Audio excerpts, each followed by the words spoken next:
Whānui te pōuri ake nei. Nā mahi nā Tāmati roto i nā tau kāhuri i Rākau, mai te rangi ki te whenua ka hoki i te rangi.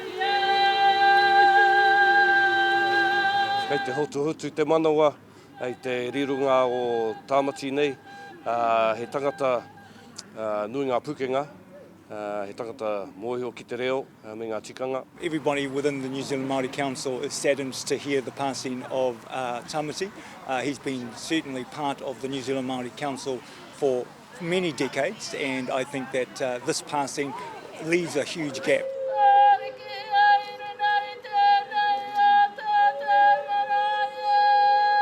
Ko ia tētahi o te toko whā o mātau I pakeke mai te wākotahi.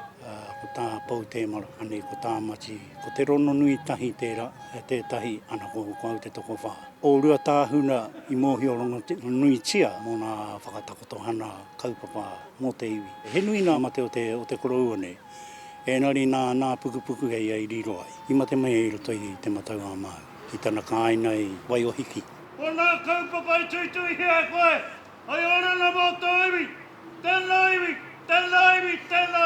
O Tamati Cairns tēnei I tipu mai I roto I te whānau rua tāhuna. Haere tēnei tanata ki te kura I tīpene, I muri ati tēnā he kura māhita, nā momo mahi katoa ki te whare wana. He nui he maha nā mahi o ti iai.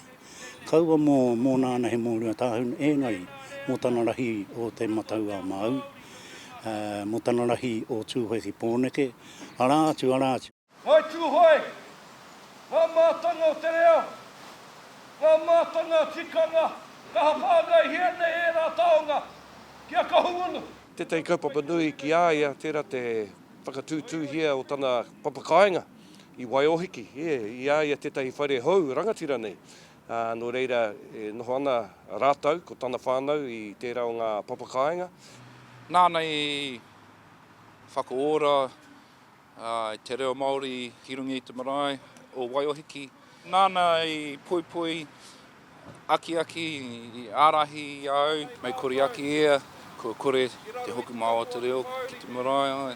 He awhi mai ia ki au, me te kaupapa I te whenua moi ia, he harama ia ki te tautoko mai ki au.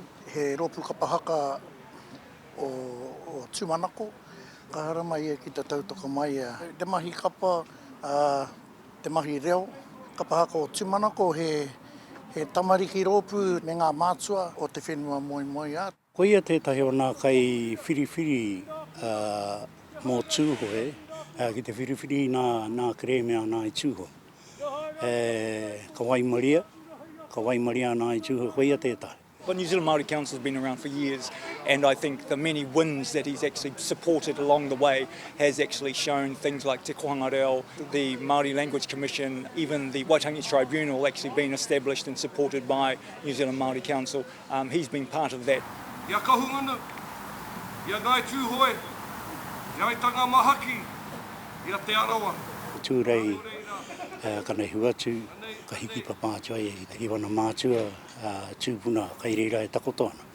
Ko I rai e whai whakaroa ki a takotoa I konei wana koroua, Tāmati tana koroua whangai ai, a Tāmati rāua ko kā, e takotoana, kai reira hoku e nehuana.